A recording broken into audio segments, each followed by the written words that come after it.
嗨，大家好，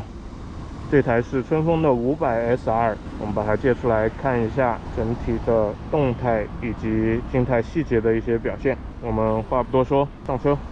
首先坐上来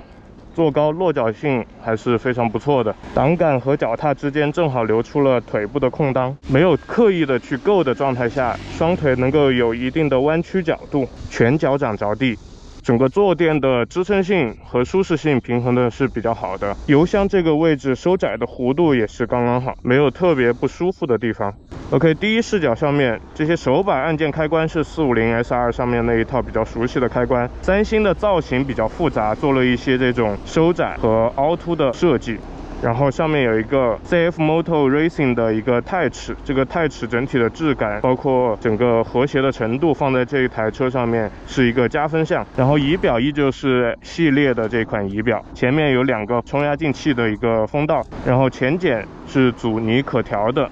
这边注意到有一点点的生锈这个螺丝我感觉春风在螺丝规格上面还需要再精进一下。这边上泵应该是杭特代工的春风 logo 的上泵，整个手感是比较软绵，前段是没什么力，但是到后段能够建立起来的压力还是比较够的。两侧的后视镜是手把端子的这种后视镜，并且做了一定的这种防摔的设计，倒车的时候不会把后视镜连同手把直接给折断。 OK， 那我们点火，点火的速度还是比较快的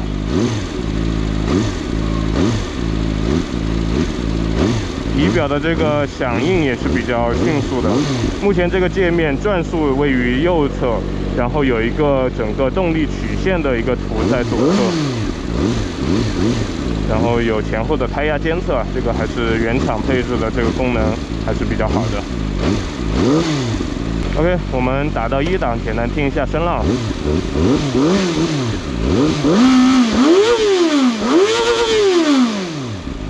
最高转速有15000转左右从5000转开始就有一个震动区间，到7000转比较明显。反倒是到了10000转以上，震动会比较绵密，就没有那么恼人了。OK， 我们骑起来。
OK， 这台车是带有升档快排的，虽然是拉线油门升档快排。我们来试一下。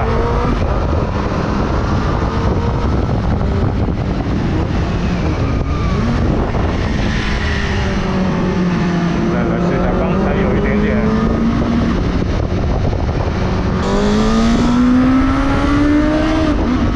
这里补充一下，升档快排是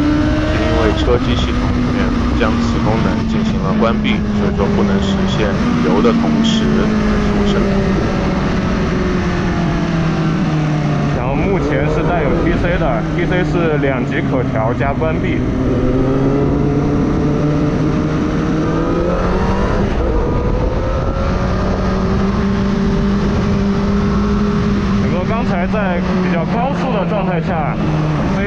有一些路面有一些起伏，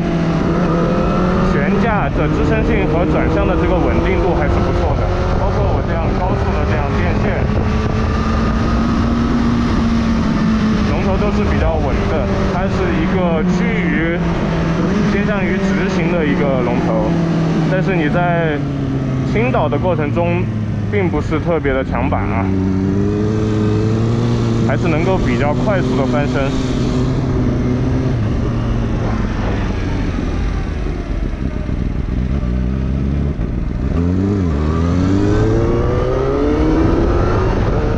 试一下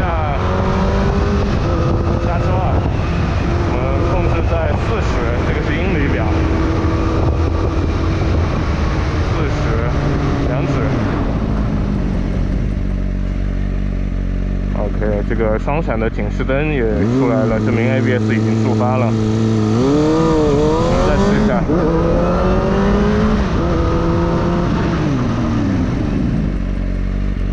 OK， 前面的制动力还是足够的，毕竟是一个100锁点的双盘双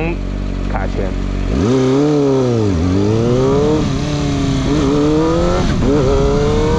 我们再试一下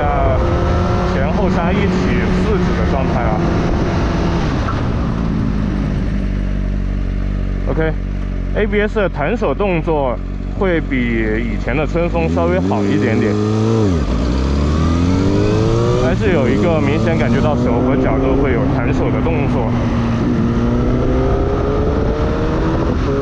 看一下平衡性啊，非常的稳定，毕竟有太齿和4缸机的一个惯性。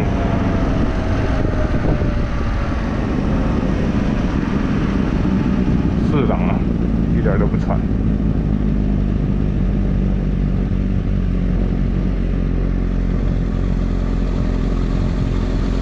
OK， 我们看4档在这个速度下，依旧能够慢慢的拉起来，没有咳嗽的感觉。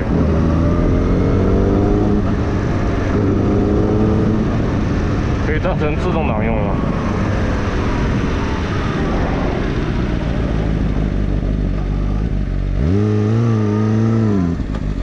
我们看 TC 1档能不能翘起来。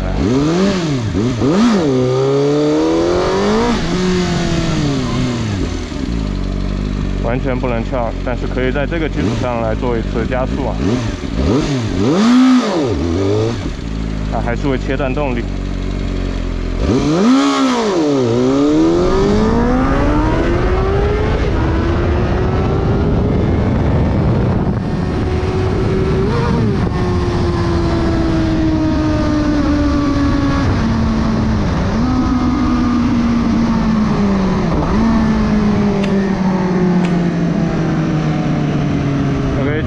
之后整个车的这个震动的表现，我觉得是4缸车里面一个非常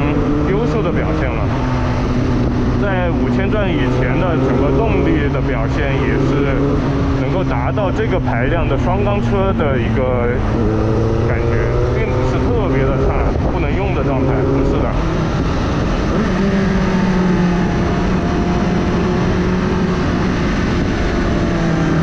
而且它并不像凯越450那台发动机在1万转会有一个踹你一脚的那种像 VTEC 一样的感觉，这个车是没有的。这个车整个动力曲线都是一个比较平顺、比较丝滑上去，没有一个特别的动力爆发点。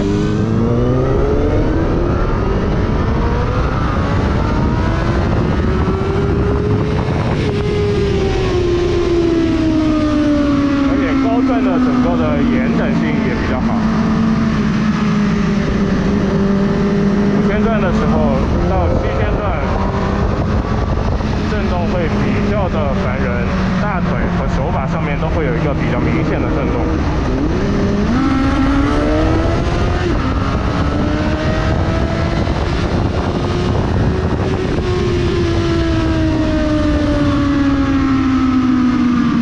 但是当我把转速继续拉高，反而这个震动会变得比较绵密，就没有前面这个中低转速的这个震动那么烦人了，会有一种比较愉悦、比较爽的那种震动感。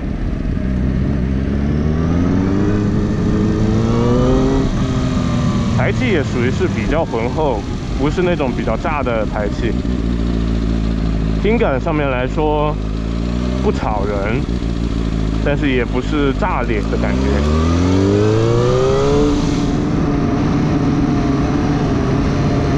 OK， 我们来模拟一下在城市里面，我打到6档，看一个巡航的感觉。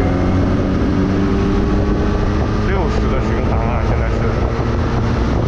慢慢的加上去，现在是80。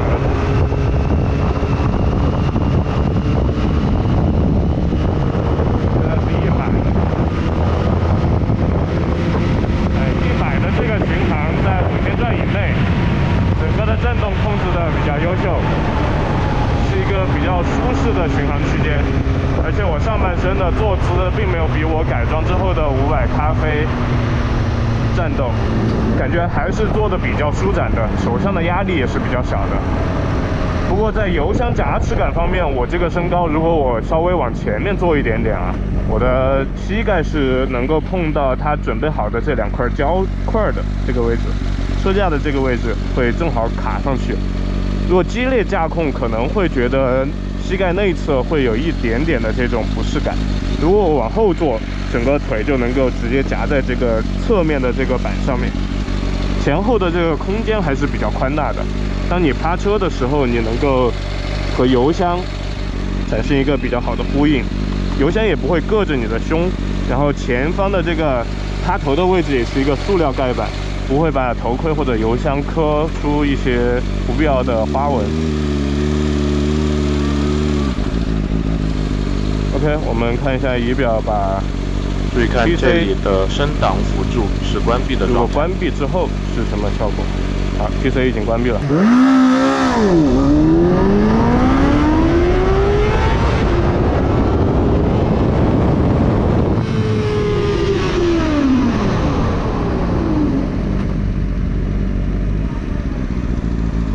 OK， 如果你油门和离合的控制比较好的话，是跟正常的 TC 开启不会有太大的区别。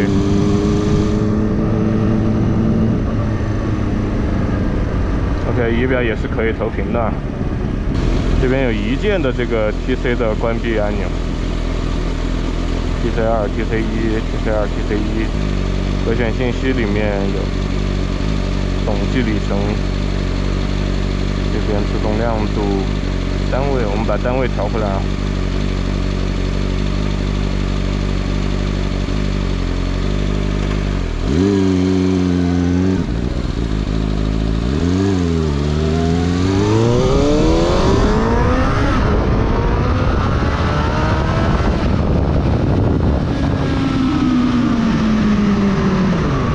目前看来，这个时速还是一个采样频率一个比较低的状态，还是几公里每小时、几公里每小时的这样跳的一个时速。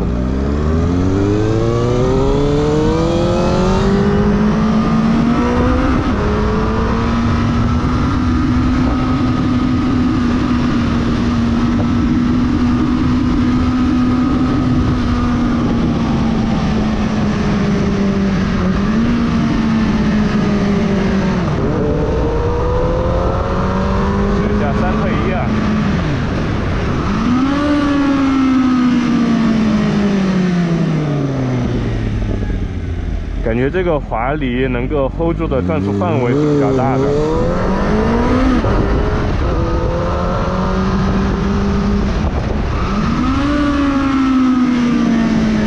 还是会有一点抱死。OK， 我们再看一下细节。首先看一眼外观，整个车的设计风格是一个复古仿赛的风格。但是又不是完全遵循着纯复古的那个方向，还是融合了很多春风对于仿赛的理解在里面。首先大家觉得很怪异的这个车头，我现在实车从人视点看上去并不会显得特别的怪异，还是有那种比较复古的双圆灯的感觉。不过这个东西并不是大灯啊，这个是一个进气的风道，里面有一些网格，可以解决一些比较大的这种石块和蚊虫，但是小的这些还是会顺着风道往里面。所以说，如果你想避免一些小的蚊虫到风道里面去污染空滤的话，可以在外面加一个比较细的这种网格。风挡这边是一个比较低矮的风挡，一刀切的这种风挡，还是比较有复古风范的。这边是2根像水管一样的进气风道啊，这个位置是比较薄的，里面应该是一个比较光滑的一个风道。刹车盘这边做了一个这种仿碳纤维的这种罩子，这个罩子其实在 MotoGP 里面更多是在低温环境下给刹车盘保温用的。当然 MotoGP 用的是碳陶的刹车系统，所以说需要在合理的一个工作温度才能够发挥最大的工作效率。那么现在这个钢盘的话，其实这个罩子更多是一个装饰作用，反而在极端的工况下面会影响刹车盘的散热。上泵这边虽然打的是 CF Moto 啊，但这个造型来看其实就是杭特给春风代工的。不过春风给这个车是配备了双碟盘双卡钳的系统，所以说整个制动力会来的比较的充足。OK， 我们继续回到上面啊，它真实的大灯在下面是一个反光碗式的这种矩阵式的 LED 的大灯。那么藏在这个地方，很多人从这个角度看就感觉像一个 emoji 的表情，这个确实是有一点点的这种喜感在里面啊。不过正常的这个人视角是看不见下面这个灯的。然后这边还有一个辅助的一个风道，这个风道目前看来其实向上方有可能是跟空滤产生关系，这个不拆车的话也看不出来这个风道的作用。下面这儿有一个喇叭，然后整个下面这个护板的面积还是比较覆盖的比较好的，整个这些壳子之间的间隙、异响这些控制的也还是比较优秀。下面可以看到头段的这个排气，每个缸因为毕竟500的排量做了4缸，所以说每个缸的排气量并不会很大，做了4根比较细的这个排气管。轮胎用的是正新的 S3N， 应该也是春风定制的一款轮胎。那么这边转向灯是设计在这个护板上最靠外的位置，这个如果在倒车是有一定的几率会把这个东西折断的。不过复古车来说的话，设计在这个位置也无可厚非。然后这边是一个，哇，好烫！这边是一个护杠啊，护杠是直接连接在发动机的这个吊架上面。然后这个感觉不像是原厂设计的啊，这个是直接在这个板子上面开孔。如果大家装这种护杠还是需要注意的，我刚才手握上去差点烫伤。然后这边像是一个金属的防虫网，但实际上是一个塑料件啊，这个地方并不是一个金属的。侧面的这个散热口还是开的比较大，而且经过这个角度的设计之后是不会吹到你的腿上的，所以说在这一点上面来说，热量的管理这台车控制的还是比较优秀的。这边车架的话，这边的焊工可以看到有些地方经过了打磨之后是比较优秀的，其他有些不好打磨的地方还是一个中等水平吧。这个焊工包括这种吊架的处理也是有一点点的这种小瑕疵在上面。然后中间的这一块的 core 核心的这个车架部分，表面是这种坑坑洼洼的模具，不知道是刻意设计成这样，还是说模具的精度有一定的这种提升的空间。这边原厂给了一小块的这种防滑贴在油箱侧面。从这个角度看，这个白色的油漆里面是有金属的这种珠光粉的，整个出来的质感还是比较优秀，包括这个侧面的这个白色的部分都是有珠光粉的。黑色倒是没有上珠光，如果黑色也上珠光的话，整个车的质感会更加的耀眼，更加的亮。下面这个脚踏部分包括挡杆这些的精致感还是在线的，春风做这些东西确实没得挑。发动机方面，侧面用了一个这种古铜色的金色，和轮圈的颜色是能够匹配上的，质感还是非常好的。前面的发动机和护板之间的距离就塞得比较满了。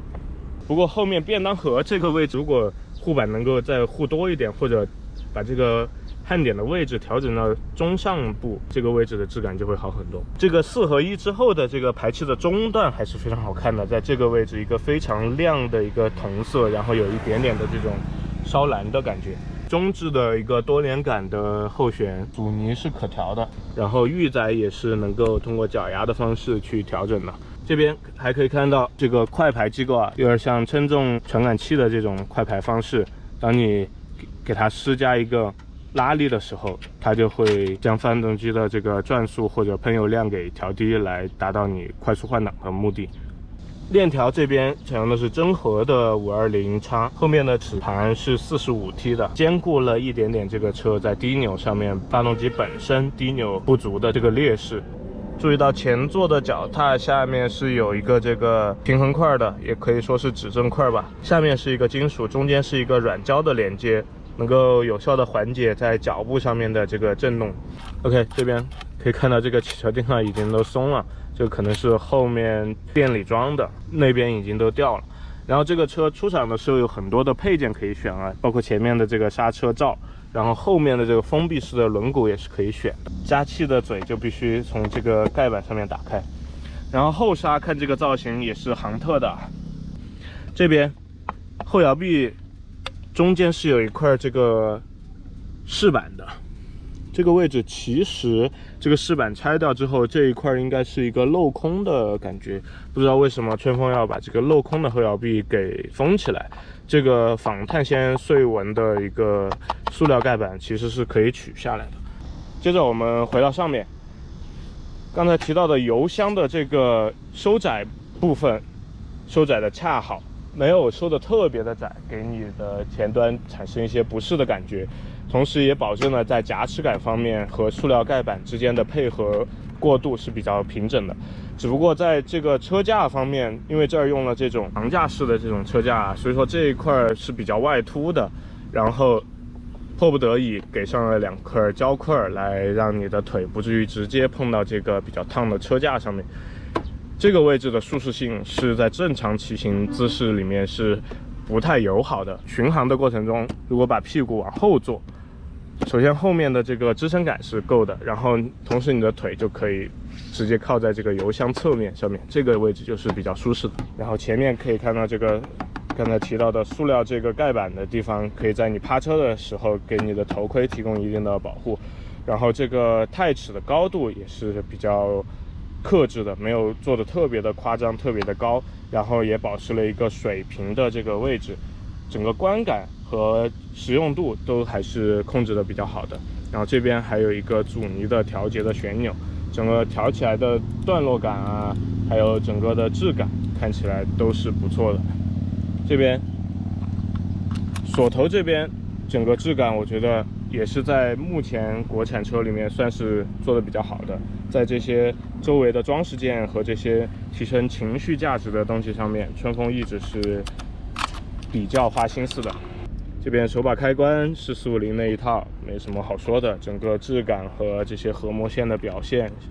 包括按键的这些逻辑设计和段落感，这些都是做的比较好的。这边上泵是一个直推上泵啊，有点像车里乌的那种直推，是斜着往后推的这种，整个手感不硬，但是好在后半段还是比较线性的。当然前面会有一个比较大的空行程啊，到这儿都是没有产生制动力的，然后接着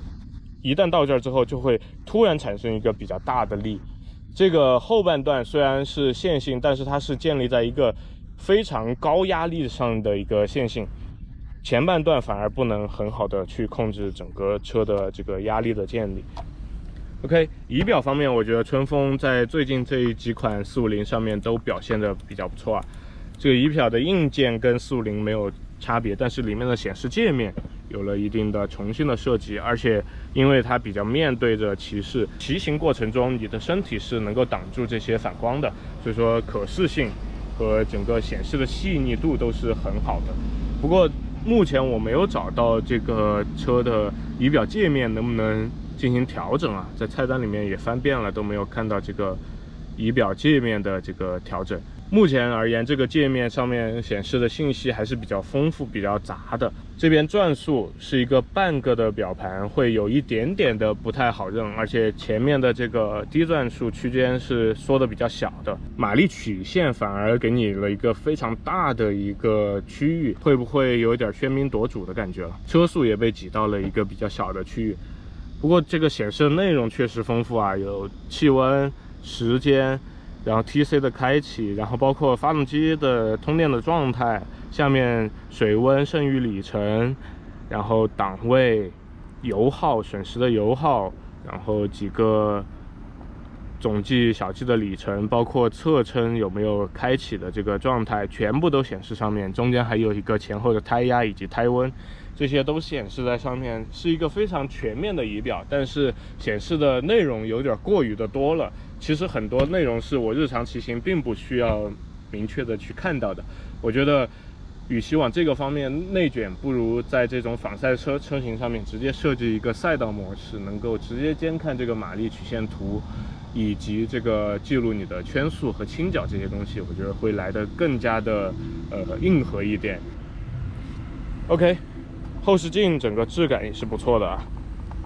虽然有一定的框亮，不过这个框亮是来自于它这种防摔的这种设计。第一视角上面看见的覆盖件的螺丝啊，全部都是这种黑色的，螺丝的这个统一性做的还是比较优秀的。这个后座我觉得比450要做的优秀啊，450那个后座又小又硬，毫无舒适性可言。然后这个后座虽然造型是这种悬浮式，很多人诟病啊，但这个后座实际上能够带来这种乘坐的感受是远远好于其他的仿赛的。这个后面的尾灯跟前面的这个日行灯进行了一定的呼应啊，不过这个就没有额外再设计一个尾灯的位置啊。刹车灯的位置也是在这个两个圈里面的，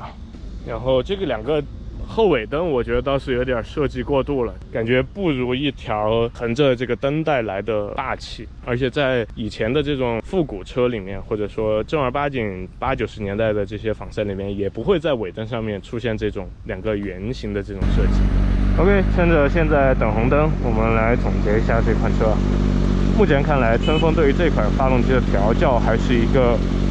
比较成熟，也可以说是偏向于保守一点的调教，并没有像凯越的那款车来的那么的暴力和那种亢奋的感觉。这款车更多是一个更均衡，强调每一个转速区间其实都能够比较好的去进行延整和动力的输出。然后震动控制方面，我觉得在日常摩旅和骑行的过程中，整个的可用的转速，包括这些时速巡航的时候的震动表现，我觉得是比较舒适的，没有在你日常使用的一个转速区间里面给你一个比较大的震动，或者一个比较恼人的这种震动。然后整个车体量感也好，和整个车设计包括做工的这些精致度也好，都能够对得起它的售价，甚至有一点点超出它售价预期的这种品质感。所以说整个车买回去不会说感觉就像一个比较廉价的车，是没有的。整个车能够给你到的这种精品感还是在线的。然后前后座这个舒适性，我觉得兼顾一些中短途的一些摩旅需求也是够用的。然后骑行姿也不是那么的战斗，虽然用了一体式的这种上3星，但是骑行姿并不是说是一个特别趴的姿势，还是属于一个比较兼顾日常走街的一个姿势。如果说凯越的450双 R 是一个比较暴躁的24、25岁的这种小青年的话，春风这款车会更接近于28、9，快要步入而立之年，但是仍然想要追求一定的这种速度感和这种风和自由的感觉的这种青年，大概会略微比凯越再成熟那么一丢丢。并且它配合一个复古的外观，其实让它的受众面会变得更大，并不局限在那种纯仿赛的这种人群。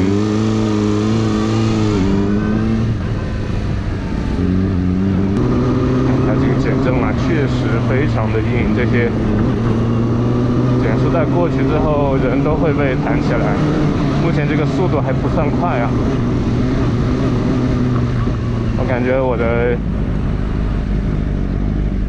整个上半身都会被颠起来震一下的感觉。减震的设定还是一个比较硬核、比较偏向于运动和性能的调教。